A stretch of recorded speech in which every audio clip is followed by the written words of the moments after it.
Hello to the pessimistic, optimistic, and everyone in between. My name is Connor Philippi, and welcome back to the Minnesotan Sports Podcast. And it was a great week of football last week. Some crazy things happened, and I ended up getting my upset of the week correct. So a lot of fun. But going now into the next week, it is finally Thanksgiving week. First of all, I'd like to say I'm very thankful to be able to make these videos for everyone watching, and I'm thankful for everyone watching. Obviously, a lot of things to be thankful for each and every year. My family, my wife, my friends, my new job I have, a lot of things to be thankful for this year. And I hope that everyone celebrates with family or friends or anyone close to you this holiday season. Also, do keep in mind these predictions are being made on Tuesday because I have to pre-record some videos as I go home for the holidays. So do keep that in mind. If there's any injuries that pop up at the last second, I'm not going to know about Brock Purdy's situation fully, so I'll be having to make predictions kind of based off of if certain players are hurt or not. So do keep that in mind. That's one thing that I want to make sure people know as I make these predictions. But we head into the picks, the first games being on Thursday, of course, on Thanksgiving. The same two teams always playing each year, the Lions and the Cowboys. One of those teams much better this season than the other, and then a good game at night as well. But Bears and Lions. Now, I know what you guys are going to say, but I'm 1 for 1 so far this season in my upset of the week, and I'm going to make another wild proclamation, as I do every week with the upset, that the Bears are going to upset the Lions on Thanksgiving. It's happened in the past few years where the Lions either put together an amazing game on Thanksgiving or they have one of their rough games of the season, put up an absolute clunker. The Bears are as due for a win as any team I could possibly imagine. They've lost in so many heartbreaking ways the last few weeks. And don't get me wrong, I would be fine with watching that happen one more time just because I am a certified Bears hater, especially this season with the predictions that I've been making.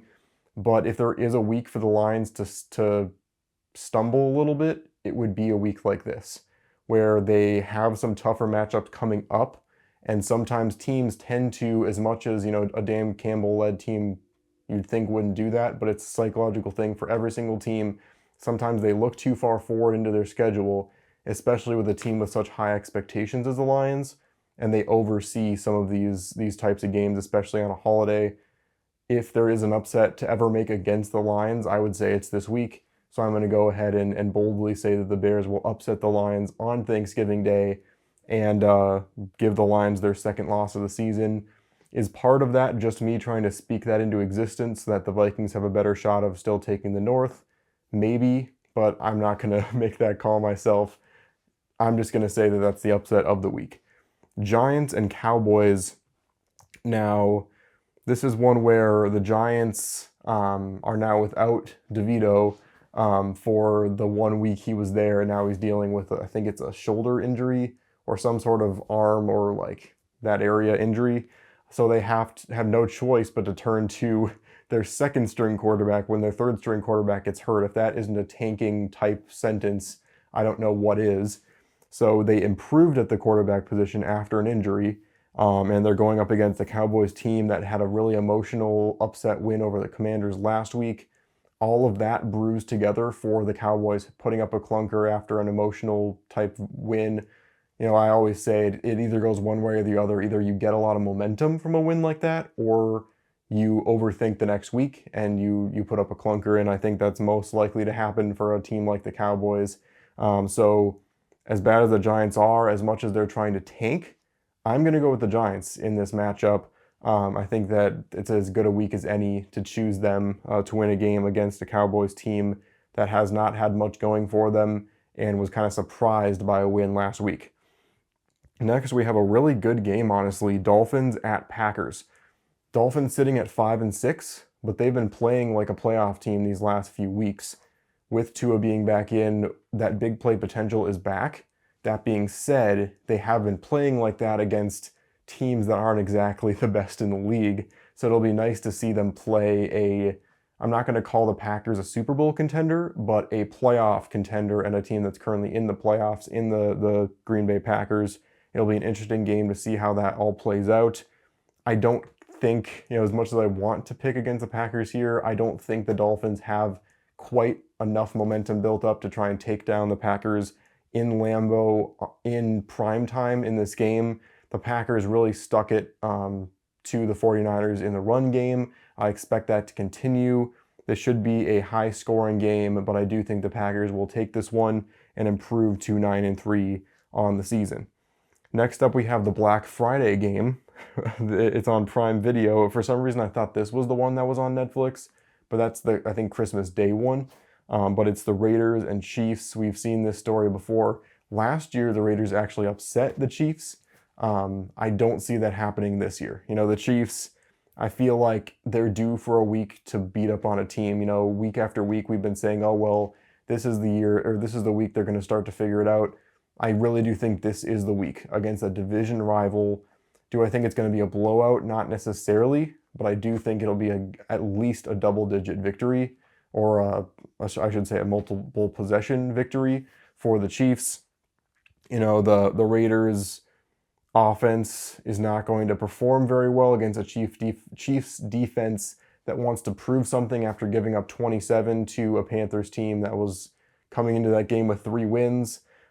So I do think that they have a lot to prove, and it's weird to say that a 10-1 team has a lot to prove, but it really is the case. The Chiefs haven't played very many impressive games and had very many impressive wins this season, so I think they are going to try hard to prove that point, and they will win pretty handily over these Raiders. Stay tuned for the Vikings and Cardinals. I'm going to be doing a preview of that later on in the week. Hopefully I can do a nice recorded one. If not, I'm going to just do it on my phone since I'll be going home for the Thanksgiving break. But stay tuned for my prediction on what I think should be a pretty good game there back at US Bank Stadium. Next up, we have the Colts and the Patriots in another game that's not going to be super entertaining. The Colts have the benefit of one of the easier schedules the rest of the way. If that wasn't the case, I would probably pick the Colts to win 1 or 2 of their last few and finish under 500. But just break down their schedule real quick. They have the next game against the Patriots. Then they play the Broncos, which is the only semi-tough matchup the rest of the way. Then the Titans, Giants, and Jags. I can see the Colts definitely losing to the Broncos, but honestly, that's about it. They'll probably drop one of those other few, but I think they're favored in every single matchup besides the Broncos the rest of the way. I could definitely see this Colts team getting to 8 or even 9 wins this season and making a case to try and get one of those last playoff spots. And whoever wins that game between them and the Broncos will probably decide that. But I am going to go with the Colts to win this one over the Patriots. After the Patriots put up a few impressive performances and Drake May played well, they kind of fell off after that. They put up a crazy amount of points, or gave up a crazy amount of points to the Dolphins, who just completely poured it on. I think the inexperience of this team started to show last week, and I think I'm not saying it's going to be anything to do with Anthony Richardson that they win this game. I think it's all going to come down to the defense of the Colts and how Drake May and the Patriots offense is probably going to struggle for another week. And I say the Colts will win this one and improve to 6-7. Next up, we have the Steelers and the Bengals, which is another one where the records do not really tell the story. The Steelers are 8-3, but they're coming off of a rough loss in a snowy game to the Browns, where they're going to be beat up and battered after a run-heavy game. And on top of that, they're getting people saying, that they're frauds and that, their defense is going to fail them pretty soon here. And just like it did a few years ago when the Browns beat them in the playoffs, that was a year where they were a really good team, but their defense was carrying them so much that no one expected them to really play well down the stretch. They're trying to prove that wrong with this 8-3 record. And then you have the Cincinnati Bengals that are 4-7, that a lot of people are saying, or not, it's not even people saying it, it's true. They easily could be 7-4 if a few things go their way throughout the season. If Evan McPherson makes a few more field goals, if the defense just has one last stand at the end of the game in a few of these games, the Bengals easily could be a playoff team right now. And so it's probably the toughest 4-7 matchup you can possibly imagine for the Steelers. And so it should be a good game. And you know what? put it down on paper, but I do pick another upset this week, and I do say the Bengals will improve to 5-7 after a victory over the Steelers. This is a home game, and this is a game where the Bengals come into it angry, and the Steelers come into it kind of staggering out of a defeat. And I think that could potentially be a formula for a big statement win for the Bengals to try and say, hey, we're still in this thing, we're still fighting for a playoff spot. Next up, we have the Chargers and the Falcons. I'm really excited for this game. You know, the Chargers coming off of a rough loss to a Baltimore Ravens team that I personally think is the best in the league right now, with the way Derrick Henry's playing, with the way Lamar Jackson uses that Derrick Henry presence, and they kind of feed off of each other and play that to perfection. And we'll talk about them later on in the schedule here. And then we have the Falcons, who have been a very inconsistent team. So this could be a type of game where the Chargers run away with it because we see a worse version of the Falcons, or the Falcons show the best version of themselves and we have a shootout in this game. It is a home game for the Falcons, and it's a tough call here. Chargers projected by 2.5. And you know that with these two teams kind of having a flair for the dramatic, I do think it will come down to some sort of last-second field goal. I'm going to say the Chargers win this one. I do believe in them this year. I think that Harbaugh is turning this franchise around. And, you know, it's the same old Chargers in the sense that they have the flair for the dramatic and that they never are able to win games convincingly. But it's not the same old Chargers in the sense that they're not losing those games anymore. They're finding ways to win. They lost to the Ravens on Monday, but they put up a heck of a fight against them and stayed in the game. It was just a few times they weren't able to capitalize and get touchdowns instead of field goals that caused them to lose that game. But I do think the Chargers will come back after that rough game and make a little bit of a statement here and continue to mark their territory here in the AFC playoff picture and make things a little tougher for the Falcons to try and claw back and win that NFC South. Seahawks and Jets, I don't want to spend too much time on this one. The Jets are just completely stumbling at this point. Even with Aaron Rodgers, every single excuse that they put up of players not being available, all this and this and that, it's still not enough because now the Jets have Rodgers full force. They traded for Davante Adams. I mean, it's just all falling apart, and there's so much within the organization that's wrong with the Jets. The Seahawks are trying to stay ahead in the NFC West, and it's the closest division in the league right now. Two teams 6-5, two teams 5-6. So the Seahawks also have a lot to prove in that game, and so I do think that's another motivating factor for them. They should win pretty handily over the Jets at MetLife and improve to 7-5, on the season. Next up, we have the Texans at the Jags. Now, this is a game where the Jags came off of that crazy 52-6 loss a couple weeks ago against the Lions.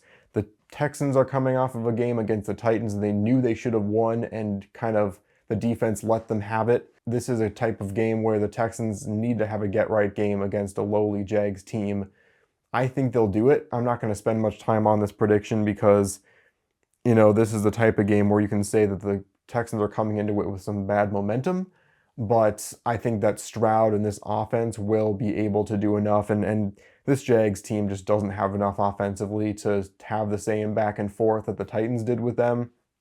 And so I do think that they will pick up the victory here. The Texans will improve to 8-5, especially because all of a sudden you've got the Colts kind of breathing down their neck, sitting at 5-6 right now. They want to make sure going into their bye that they get this victory and still keep that hold on the division. Next up, Titans at Commanders. The Commanders giving up an upset to the Cowboys last week, and the Titans pulling off an upset, like I just said, against the Texans. This is a game where Jaden Daniels and this, Commanders offense, I've said it multiple times, and I said it last week in my breakdown. The Texans just need to find a way to string together 4 straight good quarters. And as soon as they can do that, they're going to take that step. But last week we saw their inconsistency and we saw their youth as a team and their inexperience in this type of spot as a team. They're going to have to find a way to overcome some of those things. And what better way to overcome them than to play a Titans team that came off an emotional win, but still isn't that great of a team. I think that that upset is going to, play to their disadvantage more than their advantage in this matchup. And I do think the Commanders will take that one and improve to 8-5 on the season.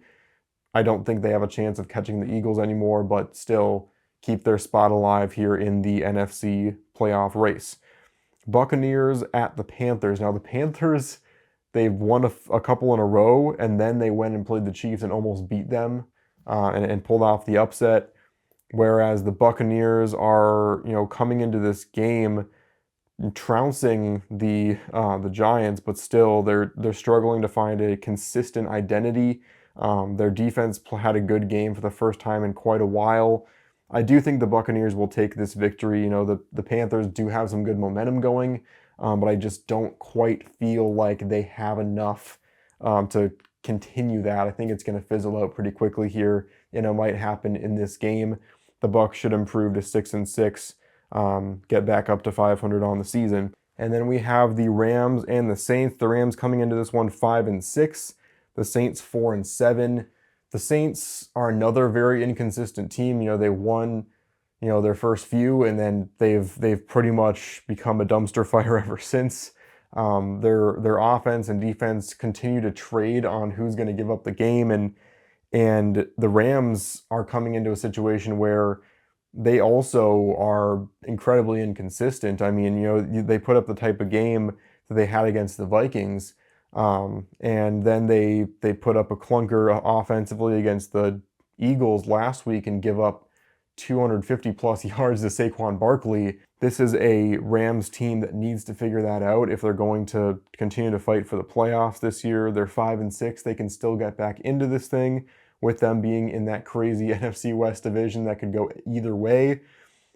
The Saints don't have as much at stake because even though they are only a few games away from that division race, they pretty much know in their heart of hearts they're not in that race anymore. So I do think the Rams will take this one and improve to 6-6, put the Saints kind of out of their misery in the playoff race pretty late here in the season. Next up, we have the Eagles and Ravens, the final 325 game. This is going to be the game of the week. I was going to save this for next week when I break down the standings, and I'm going to do a whole playoff picture breakdown at the end of this week I'm predicting here. I do think the Eagles-Ravens is going to be my Super Bowl. I think that this game is the Super Bowl preview. These are two teams where, the Eagles, it's between the Lions and the Eagles for me for who's going to be in the Super Bowl representing the NFC. I don't think there's any team that really can stand in their way. I'd love for it to be the Vikings, but especially if the road to the playoffs go through those two home environments. I think it's going to come down to the Lions making more poor decisions in the championship game and Dan Campbell getting too aggressive against a team that will take advantage of mistakes. And I do think the Eagles will go to the Super Bowl in the NFC, and then the Ravens, again, 8-4, but the best team in the league, in my opinion, better than the Chiefs, better than the Lions, what they're able to do right now with their offense. That RPO is fully, at its peak now that Derrick Henry is part of that team. Just unstoppable. And their defense is pretty darn good too. So I do think that's the Super Bowl matchup. To me, this matchup comes down to who's at home, because if you have these two teams play at the Link, I think the Eagles take it. But because this is a home game for the Ravens, they're coming off momentum after a nice victory, handing a loss to the Chargers in prime time. I do think the Ravens will continue to ride that momentum. They're the -3 favorites. I think they will cover that and win this one and improve their standing. They are on an absolute bender, winning multiple in a row after having that rough start. I don't think there's many teams that can stop them right now. Next up, second to last, we have the Sunday Night Football game. This should be another good one because it's the 49ers at Bills. Now, this is another game where the records might not tell the story, but it all depends. Because this is where it sucks that I'm recording this on Tuesday. Because we have no idea whether or not Brock Purdy is going to play in this game or not. I've heard the news that he's lightly throwing right now. No one really knows what his availability is for sure for this game against the Bills. I'm going to give two versions of it. If Purdy doesn't play, and also especially if Bosa doesn't play, they're going to lose. But if Purdy is in, this could be a very interesting game. And the 49ers, I think, are still pretty scrappy. You know, they've got a lot of injuries that they've had to overcome this season, but they could take it to the Bills and McCaffrey could finally get going, and this could be a close one. That being said, even if Purdy plays, I am still going to go with the Bills to win this one because it is a home game for the Bills. The Bills are riding a whole lot of momentum. They just recently beat the Chiefs and handed them their first loss of the season. I think there's a lot of reasons to continue to bet on the Bills here, no matter what kind of situation that Josh Allen's been thrown at. I said it before the season, everyone else said it too. Josh Allen is not going to be able to succeed without a superstar wide receiver being his wide receiver one and without a solid list of options. And he's completely proven that wrong. He doesn't have bad receivers on his team right now, but they're certainly not the kind of guys you'd expect to be wide receiver ones and twos with a high caliber offense. And he has proven everyone wrong right now, and he is making all these guys look like superstars. And this offense continues to roll, and the running game's been really refreshing to see the Bills continue to play well that way. And the defense is stepping up when it really counts. They're a clutch team as well. So I don't see any way that the Bills don't win this game, even with Purdy in. This 49ers team is too gassed right now. Even with Purdy, they have so many injuries they're dealing with. I think the Bills should be able to take this one either way. And then finally, the Browns at the Broncos, which 3 weeks ago would not have been a good matchup. But now all of a sudden, we're seeing the Browns play better. Jameis Winston in, pulling off a huge upset against the Steelers last week. But this is another one where the Broncos are playing at home. They understand the situation they're in right now, where they're in one of the last spots in a very good AFC standings, and they are trying to fend off teams like the Colts for that spot, and they aren't going to give it up easy. Bo Nix, I feel like, is going to really feed off of that kind of pressure early in his career. That's the kind of stuff that his experience, while he isn't experienced in the NFL, his experience in general, having played that many years of solid football, is giving him that understanding of how to deal with this kind of late season pressure. And as much as I hate to say it, I'll shut up about it after a while about how much I hate Sean Payton. But as much as I hate to say it, the Broncos will win this one, improve to 8-5, and increase their likelihood of making the playoffs there in the AFC. So there you have it, the Week 13 predictions for what should be a pretty good, holiday weekend of football. Let me know what you think in the comments, anything you agree with or disagree with. If you want to throw your hat in the ring for another upset of the week, please let me know, and I'll let you know in the comments what I think about it. And I'll see you on the flip side.